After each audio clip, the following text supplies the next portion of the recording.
നമ്മുടെ രാജ്യത്ത് ഭീകരന്മാർ കടന്നു വരാതിരിക്കാൻ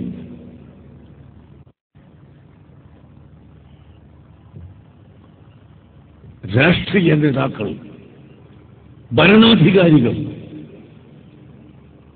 അക്രമികൾക്ക് അഭയം കൊടുക്കാതിരിക്കണം.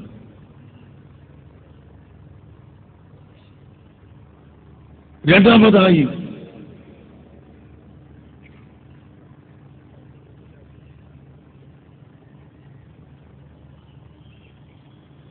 ഇവിടുത്തെ ആഭ്യന്തര വകുപ്പും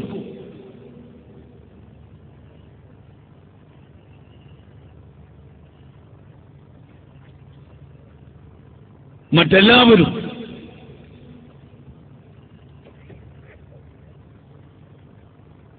ശരിക്ക് ചിന്തിച്ച് കൈകാര്യം ചെയ്യണം. തെരഞ്ഞെടുപ്പ് മുന്നിൽ കണ്ടുകൊണ്ട് മാത്രം പ്രവർത്തിക്കുന്ന പ്രവണത എല്ലാവരും അവസാനിപ്പിക്കണം. മറിച്ച് രാജ്യത്തിന്റെ സമാധാനവും രാജ്യത്തിന്റെ ഭദ്രതയും രാജ്യത്തിന്റെ കെട്ടുറപ്പും അതാണ് വേണ്ടത്. അതെന്തുകൊണ്ടാണ് വരുന്നത്? വിദ്യാഭ്യാസത്തിലൂടെയാണ്.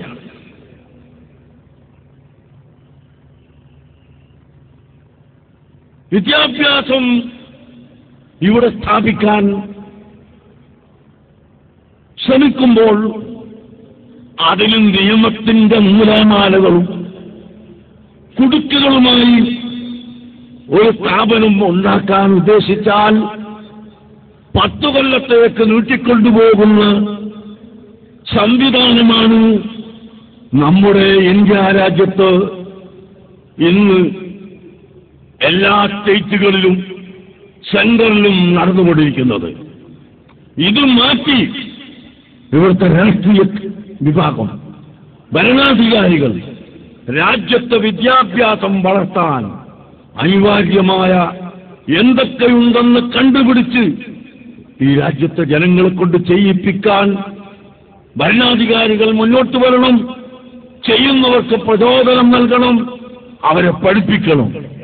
ഇതെല്ലാം ചെയ്യുമ്പോഴാണ് രാജ്യത്ത് സമാധാനമുണ്ടാകുന്നത്. വിദ്യാഭ്യാസമുണ്ടായാൽ മാത്രം പോരാ, ആത്മീയ വിദ്യാഭ്യാസം വേണം. വെറും വിദ്യാഭ്യാസമുണ്ടായതുകൊണ്ട് സമാധാനമില്ല. നമ്മുടെ രാജ്യത്തിന്റെ പിതാവെന്നറിയപ്പെടുന്ന ഗാന്ധിജിയെ കൊന്നവരും ഇന്ത്യൻ പ്രധാനമന്ത്രിമാരായിരുന്ന ഇന്ദിരാഗാന്ധിയെ കൊന്നവരും രാജീവ് ഗാന്ധിയെ കൊന്നവരും ഇവരൊന്നും വിദ്യാഭ്യാസമില്ലാത്തവരായിരുന്നില്ല. അവർക്കൊക്കെ വിദ്യാഭ്യാസമുണ്ട്. ഡോക്ടർമാർ, അഡ്വക്കറ്റുമാർ, എഞ്ചിനീയർമാർ വലിയ വലിയ വിദ്യാഭ്യാസമുള്ളവരായിരുന്നു.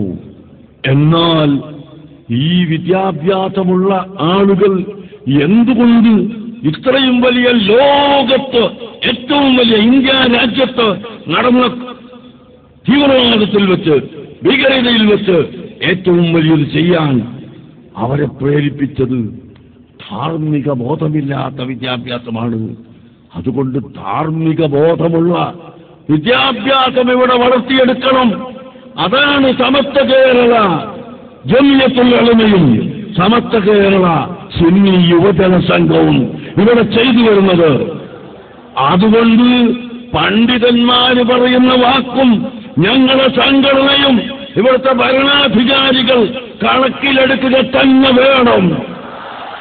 എടുത്തിട്ടില്ലെങ്കിൽ ഞങ്ങൾ നിങ്ങളെ കൊണ്ട് കണക്കിലെടുപ്പിക്കും. അതിന് സംശയം വേണ്ട. ഇത് തലയെക്കെട്ടുകാർ, പഴയ മുസ്ലിയാക്കന്മാർ, അവർക്കൊന്നും തിരിയൂല എന്ന് മനസ്സിലാക്കിയിട്ട് ഇവിടെ ഈ കാണുന്ന ജനങ്ങളെയെല്ലാം തള്ളിവിടാൻ ആരെങ്കിലും ശ്രമിക്കുന്നുവെങ്കിൽ അവരാണ് വിഡ്ഢികളുടെ സ്വർഗത്തിൽ. അതുകൊണ്ട് പണ്ഡിതന്മാരെ വാക്കുകൾ കണക്കിലെടുക്കണം, സമുദായത്തിന്റെ ശബ്ദം കണക്കിലെടുക്കണം, സമൂഹത്തിന്റെ ചുറ്റുപാടുകൾ കണക്കിലെടുക്കണം.